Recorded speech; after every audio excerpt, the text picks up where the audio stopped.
याद करते।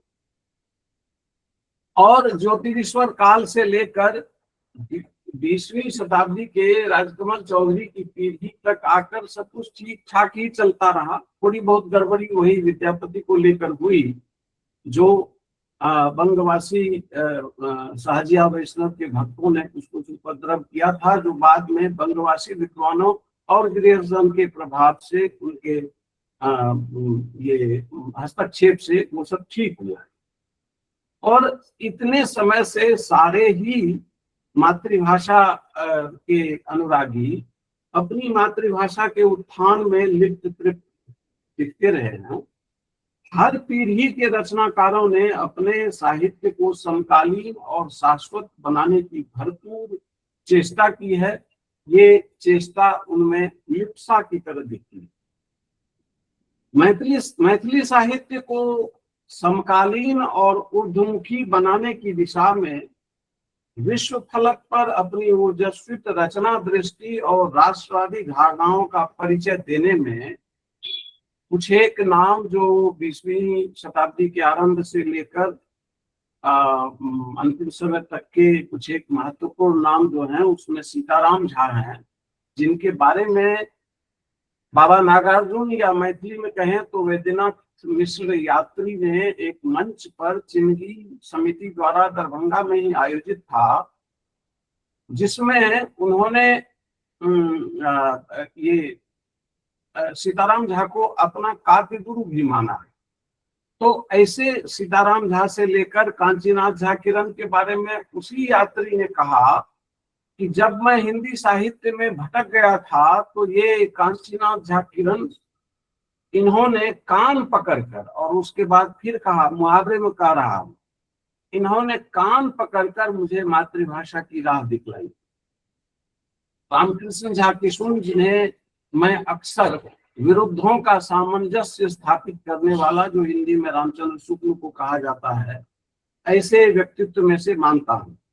वैद्यनाथ मिश्र यात्री, ललित, राजकमल, मायानंद, सोमदेव, हंसराज, प्रभास कुमार चौधरी, गंगेश गुंजन, मंत्रेश्वर झा, जीवकांत, महाप्रकाश, सुकांत सोम, इन सारे लोगों ने बड़ी ही तन्मयता से मातृभाषा में रचना करते हुए अपने क्षेत्र की समस्याओं को उजागर करते हुए अपनी पारंपरिक अपने धरोहर को स्मृति में रखते हुए ज्ञान परंपरा के विकास में अपने अपने योगदान से सबको परिचित कराया। याद हो कि मायानंद मिश्र जब 1960 के आसपास सहरसा कॉलेज में व्याख्याता पद पर नियुक्त होकर आए थे और उन्हें लगने लगा कि मैथिली साहित्य में कहने की जो शैली है, पद्धति है, जो कहने का शिल्प है, वह कहीं चूक रहा है। और उस समय तक राजकमल प्रकाशन से उनका माटी के लोग सोने की नैया किताब प्रकाशित होकर उस भाषा शैली में वे पर्याप्त प्रशंसा पा चुके थे। तो मायानंद मिश्र ने एक नई शैली अपनाई और उस शैली में उनको लगा कि इतिहास और परंपरा में जाकर उसके रूपक से यदि हम आज की स्थिति का वर्णन साहित्य में करते हैं तो ये कदाचित ज्यादा प्रभावी होगा। और जो हुआ भी, हालांकि ढेर सारे मैथिलों ने वे नाम मंत्रपुत्र, प्रथमं शैलपुत्री च मंत्रपुत्र, पुरोहित और स्त्री धन, उनके ईसा पूर्व 20,000 से लेकर और शूद्र स्मृति कालीन मिथिला तक के समय के इतिहास को समेटते हुए वे 4 खंड के उपन्यास लिखे, जिसके बारे में मायानंद नामवर सिंह ने एक बार कहा कि इतना हृदय और इतना प्रामाणिक ऐतिहासिक उपन्यास हमने आज तक नहीं पढ़ा। ये मेरे सामने में यह वाक्य कहा गया। और ऐतिहासिक उपन्यास या ऐतिहासिक संदर्भ को लेकर सृजनात्मक रचना करने में अक्सर ऐसा देखा गया है कि रचनाकार से या तो इतिहास छूट जाता है या साहित्य छूट जाता है। पर मायानंद मिश्र ने ऐसा किया। पर मिथिलांचल के और मैथिली के ढेर सारे पाठकों ने मायानंद मिश्र पर यह चिप्पी चिपकाई कि इस उपन्यास के पात्रों का नाम याद नहीं रहता है। मैं ये सुनकर हैरत में पड़ गया था कि जो व्यक्ति अपनी ही परंपरा के पुराने ऋषि मुनियों के नाम को याद नहीं रख पाते हैं पढ़ लेने के बावजूद, वह व्यक्ति विश्व साहित्य के दोस्तोयेव्स्की से लेकर और मैकोव्स्की तक के नाम को याद रखने में उन्हें क्या उनकी हालत होगी, और वे अपने को विश्व साहित्य के से कंधा मिलाने के लिए अपने साहित्य सृजन को कहां तक ले जाएंगे और अपने देश की सांस्कृतिक यात्रा में कितने आगे बढ़ेंगे। पर 21वीं शताब्दी की शुरुआत में जब मैथिली को संविधान में स्वीकृति मिली तो नवागत पीढ़ी को अचानक से ये जो 20वीं शताब्दी के अंतिम चरण में जो दिग्भ्रांत पीढ़ी मैथिली साहित्य में पनप चुकी थी और कुछ कुछ जगह भी पाने लगी थी, उनका मूल उद्देश्य बेहतर साहित्य पढ़ना और बेहतर लिखना नहीं रह गया।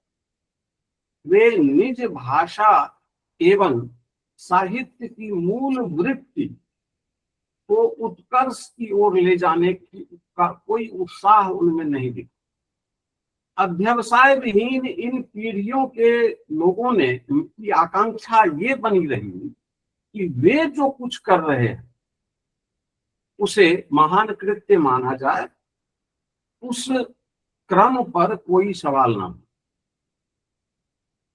जबकि उन्हें याद करना चाहिए कि 19वीं शताब्दी के महान ये राष्ट्रवादी और भाषा प्रेमी महान रचनाकार पिंडारुस में हुए और कवीश्वर चंदा झा, जिन्होंने जो संस्कृत के बहुत बड़े विद्वान थे, हिंदी में भी लिखते थे, लेकिन उनका मूल केंद्र था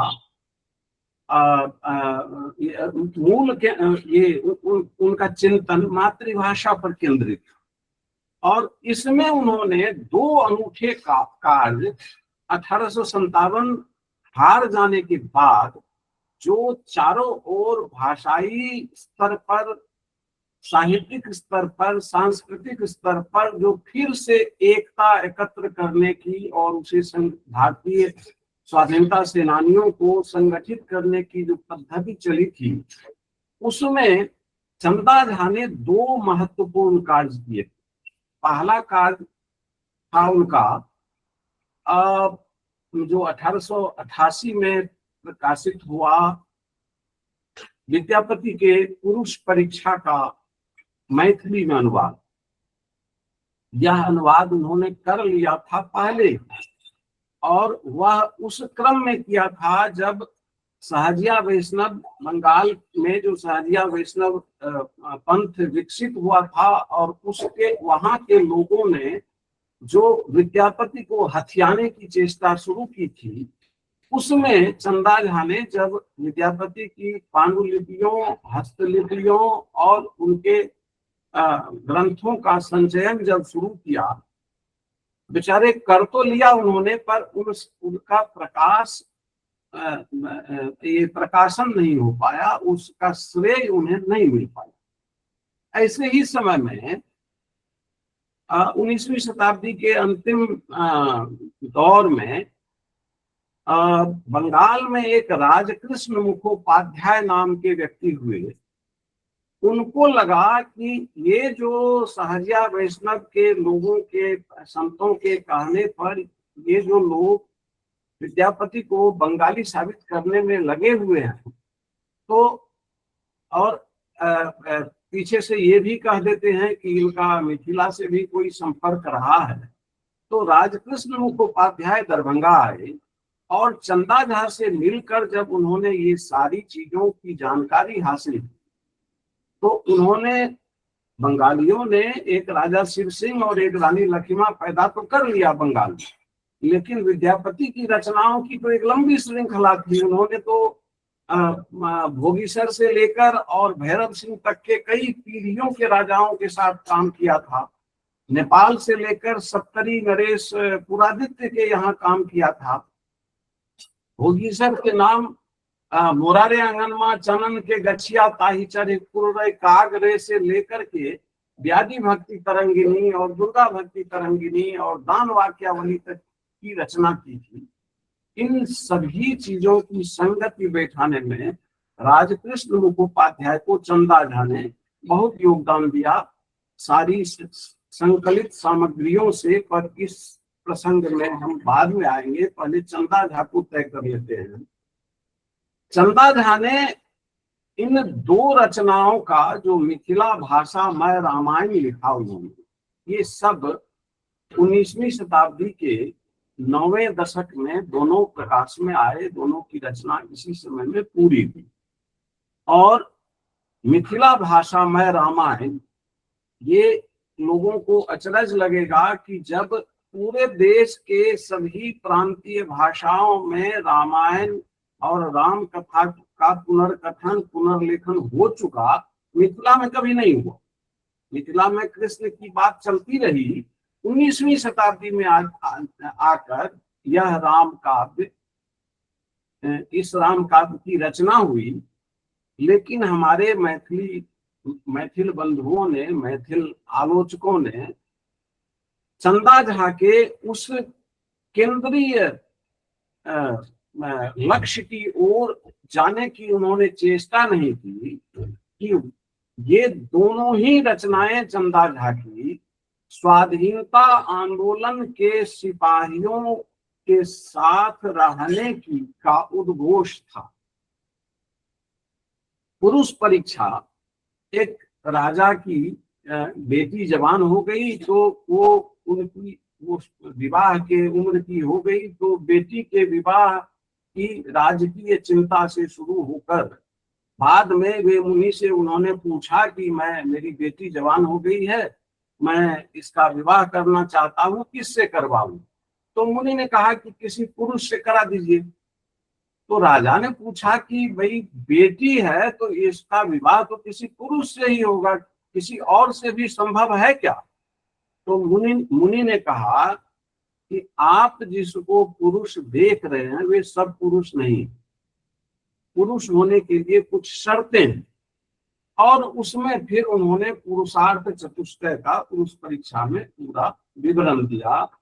उसी ग्रंथ का अनुवाद चंदा झा ने इसलिए उस समय किया कि मिथिलांचल के नौजवानों को स्वाधीनता आंदोलन में कूद पड़ने के लिए उस अनुवाद के जरिए वे एक संदेश देना चाहते थे। ऐसे ही समय में जो मिथिला भाषा में रामायण उन्होंने लिखा, राम कथा लिखी, उसका भी यही संदेश था मिथिलांचल के नौजवानों के लिए कि भाई ये सब चीजें ये ध्यान रखिए कि आज के समय में मिथिलांचल में कैसे नायक के जन्म होने की आवश्यकता है, और वह जन्म यदि होना है तो ऐसा होना। उनसे थोड़े से पहले दरभंगा के आसपास ही मनबोध नाम के एक महान रचनाकार हुए। जब तक विद्यापति की गीत परंपरा से चले हुए बीच के कवियों ने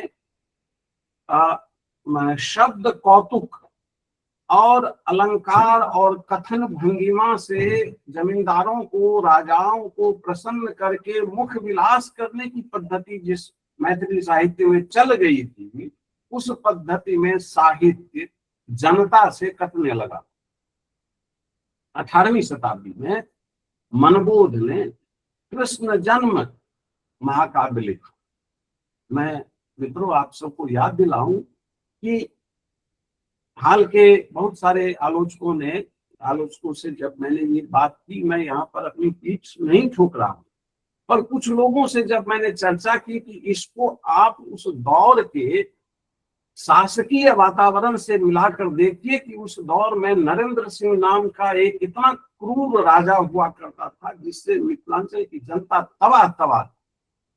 कृष्ण जन्म लिखकर मनमोहन उस जनता को यही कहना चाहते थे कि भाई, तुम यदि ऐसे कंसनुमा राजा से प्राण पाना चाहते हो तो तुम्हें अपने ही बीच कोई कृष्ण पैदा करना। ये सारी प्रक्रियाएं सदैव से परंपरा से लेकर चलती आई है, और आते आते जब 20वीं शताब्दी के ढलते चरण में आई,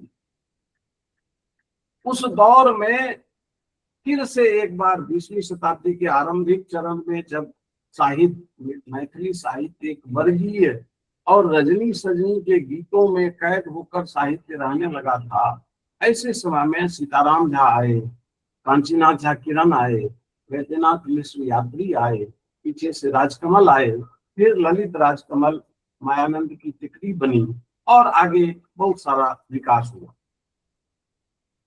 उसी दौर में, यात्री जी के दौर में ही काशीकांत मिश्र मधुप आए, और मधुप जी की आदत थी संस्कृत निष्ठ भाषा लिखने की, और वे चिट्ठी भी लोगों को लिखा करते थे, तो उसमें भी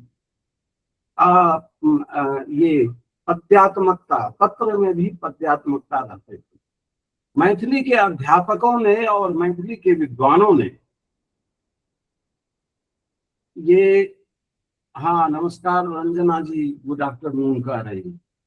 तो मैथिली के विद्वानों ने इस बात को इसी एक क्या कहते हैं, गाय तो निकल गई, पूंछ पकड़ के वे बैतरनी पार करना चाह रहे थे, तो ये मधुप जी के इस बात को लेकर कि मधुप जी की चर्चा है, वे तो चिट्ठी भी लिखते थे पद्य में। अब उन्हें कौन समझाए कि इससे बेहतर था कि मधुप जी के बारे में उनके साहित्य से कुछ ले लेते। वह जो 1960-62 का समय है, राधा वीरा महाकाव्य जो उन्होंने लिखा है, उसमें फिर से उन्होंने वही राधा और कृष्ण के मिठक और रूपक को स्मरण करके उन्होंने मैथिलानियों को ये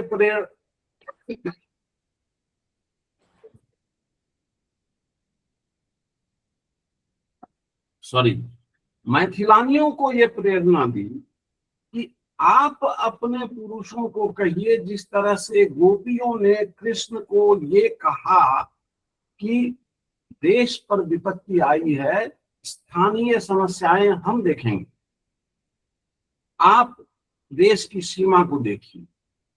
और उस समय चीन और पाकिस्तान के आक्रमणों को ध्यान में रखें। ये चिंता उस समय के मैथिलों की नहीं हुई, खास करके आलोचकों की नहीं हुई, अध्यापकों की तो नहीं ही।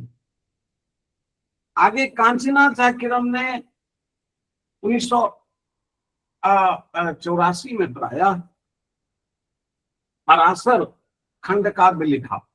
मैं तो खंड काव्य ही कहता हूँ, कुछ विद्वान हैं जो अति भक्ति में उसको महाकाव्य साबित करने के लिए आमादा हैं, वे रहें, पर मैं फिर भी खंड काव्य ही कहूंगा।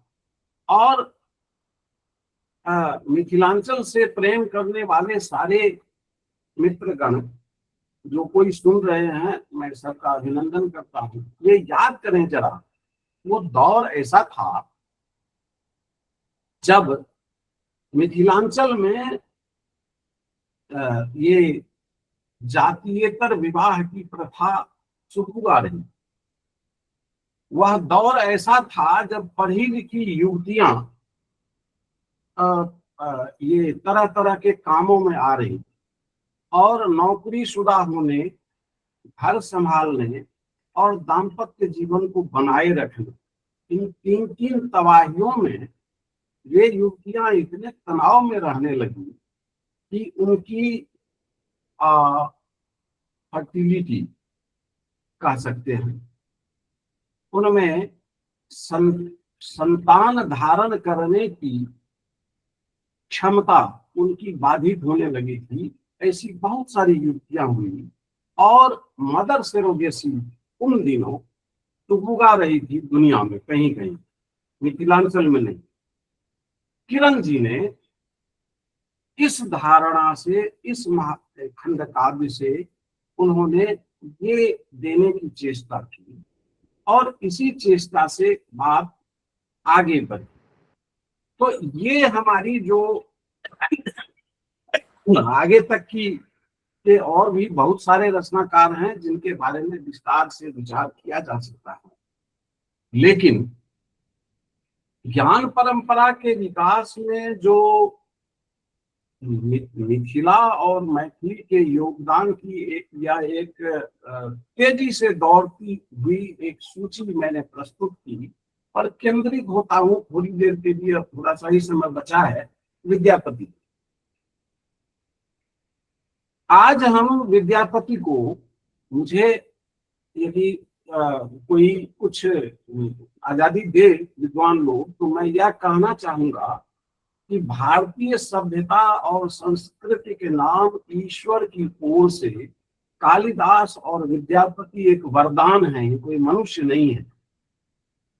विद्यापति का जो विराट फलक, शुरू में उनको अभिनव जयदेव कह दिया गया इसलिए कि उन्होंने प्रारंभिक उनके जो पद हैं वे उस राधा कृष्ण विषयक प्रेम को लेकर आगे बढ़ रहे हैं, पर आगे उन्होंने जितना महत्वपूर्ण काम किया और अपने पद को जितना विस्तार दिया, और उनके पद में पहली बार राधा और कृष्ण अपना भगवत रूप त्याग कर मनुष्य रूप में उनके यहाँ आया, जिसका नकल या जिसका अनुगमन अनुकरण आगे के समय में सूरदास ने किया।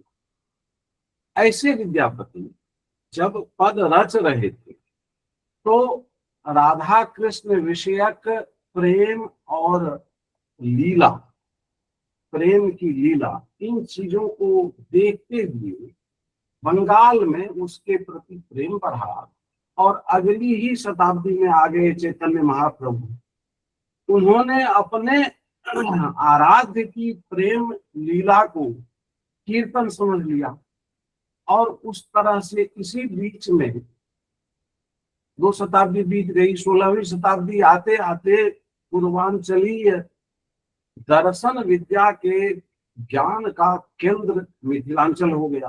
बंगाल से बहुत सारे नौजवान आने लगे, ये सारे गीत सीख सीख कर वहां गए और वहां जाने के बाद उन सब ने, चैतन्य ने तो इनका गीत गाना शुरू ही कर दिया, चैतन्य महाप्रभु ने, और उनके जो शिष्य संप्रदाय हैं उन्होंने इस पद्धति में गीत लिखना शुरू कर दिया। और उस लिखने के क्रम में एक बड़ी बात यह हुई कि वहां उन लोगों ने, क्योंकि बंगाल में सहजिया वैष्णव संप्रदाय तब चल चुका था, तो उन लोगों ने विद्यापति को वैष्णव घोषित कर दिया। नतीजा यह हुआ कि उन्हीं दिनों, मतलब 19वीं शताब्दी के मध्य के आसपास, जॉन बिम्स वहां अधिकारी बनकर आए और उन्होंने बंगाली वैष्णव सेंट पोएट की तरह से चंडीदास और विद्यापति को बंगाली साबित करते हुए लिख दिया। बैग में तो नहीं, जैसा कि हेलो जी, समय हो गया क्या? नहीं, वो किसी का लगता है माइक खुला है, माइक अपना बंद करके आप बातें करें जी। आप तो ये जब जॉन बिम्स के उस लेख से उद्वेलित होकर, ऐसा नहीं है कि बंगाल में सारे लोग वैसे ही थे, राजकृष्ण मुखोपाध्याय वही दरभंगा आए और यहाँ से जब जानकारी लेकर गए तो वे उन आतंक मित्रों, केवल आतंकवादियों से नहीं होता है, विद्वानों का आतंक भी होता है। राजकृष्ण मुखोपाध्याय जब लौट कर गए तो बंग दर्शन में उन्होंने अपना ये सारा विवरण, सारा ये लेख अपने नाम से नहीं छपाया, बिना नाम के छपाया। उस लेख को पढ़ने के बाद फिर बिम्स ने दोबारा लेख लिखा उनकी सराहना करते हुए, और तब फिर ग्रियर्सन ने लिखा, बाद में फिर महामहोपाध्याय हरप्रसाद शास्त्री आए, फिर नगेंद्र नाथ गुप्त आए, विमान बिहारी मजूमदार आए, खगेंद्र नाथ मित्र आए। इन सब ने मिलकर तब फिर साबित किया। लेकिन विद्यापति वापस तो हो गए मिथिला। जो ये मैथिलों को तो इस बात का इल्म भी नहीं था कि उनके विद्यापति उनसे छीने जा रहे, औरों ने विद्यापति को वहां से छीन के इन्हें वापस किया। मगर इनके दिमाग में विद्यापति के दो रूप उसी तरह से। मित्र, मैं आग्रह करता हूं कि यदि आप बीच में वो बोलते हैं तो थोड़ा सा मेरा लिंक टूटता है। वे जब मिथिलांचल के हो गए तो यहाँ विद्यापति के दो रूप उन बंगला भाषियों के षड्यंत्रों के साथ ही आए कि यहाँ के मिथिलांचल के लोगों ने विद्यापति को वैष्णव मान लिया, और मिथिलांचल के लोगों ने विद्यापति को लखीमा का प्रेमी मान लिया, क्योंकि वहां वे कर रहे। अब इन मैथिलों को ये कौन समझाए कि कोई भी स्त्री पर पुरुष की तरफ अनुरक्त यदि होती है तो उसके कुछ ये वैलिड वो कुछ कारण होती। शिव सिंह जैसे सुदर्शन महान वीर विद्वान की राजरानी लखीमा अपने पति के मित्र विद्यापति को पसंद करती थी, पर पसंद करना और जिस तरह से मिथिलांचल के लोगों ने किया और वहां शोध करने आए ये रांगे राघव तक को राह भटका दिया। वो वे यहाँ से जाकर के उन्होंने लखीमा की आंखें एक भ्रांत किताब लिख दी। बाद में तो गोविंद झा ने जो ये विद्यापति का आत्मकथा शीर्षक से उपन्यास लिखा, वो तो चर्चा के लायक ही नहीं है। उसमें विद्यापति के संबंध में गोविंद बाबू ने कोई अपना भड़ास निकाला।